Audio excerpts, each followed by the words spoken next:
خپل مشر سپین روبه تاجبر خان تاجبر صاحب ته خاص کوم چې هغه سټیج ته راشي خپل کلام وړاندې کړي. السلام علیکم. قاتل ادا سے پا ادا میں وجنی، قاتل ادا سے پا ادا میں وجنی، یا پا جڑا یا پا خندا میں وجنی. منافقت دل تک زور نیولے، منافقت دل تک زور نیولے، مخامخیاری پا شیشا میں وجنی. امن چواڑی مرگی نپری دی خو، امن چواڑی مرگی نپری دی خو، غواړم امن که سبا می وجنی. هغه ته یو شان او ما ته بل شان دی، هغه ته یو شان ما ته بل شان دی، چې قانون داسې شي نو دا می وجنی. هغه ته یو شان او ما ته بل شان دی، چې قانون داسې شي نو دا می وجنی. او د جماعت مخ کې په پاوړو کې ناسم، د جماعت مخ کې په پاوړو کې ناسم، میراب تتلی نشم مولا می وجنی.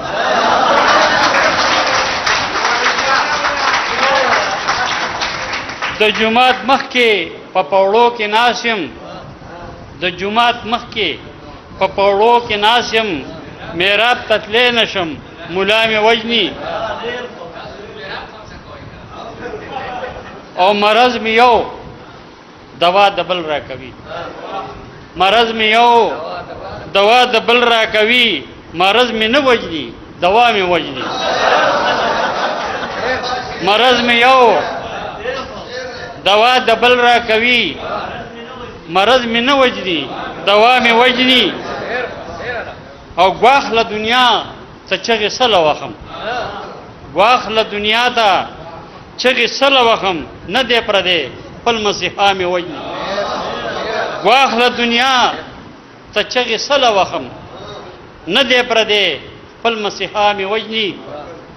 او چاته مقصد بیانولی نشم، چاته مقصد بیانولی نشم، تاجبر خپله مدعا مې وجني. او قاتل داسې په ادا مې وجني، یا په جړا یا په خندا مې وجني.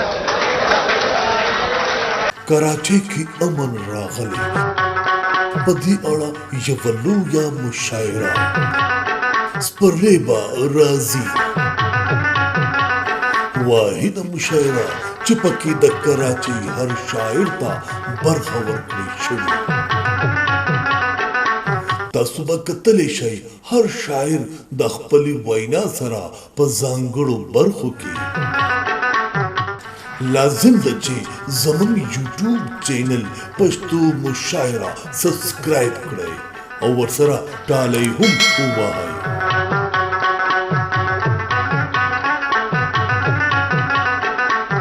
چې هره ویډیو د ټولو نه اول تاسو وګورئ.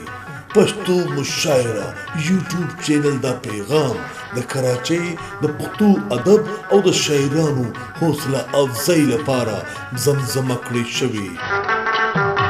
د ملګرو سره شیر کړئ.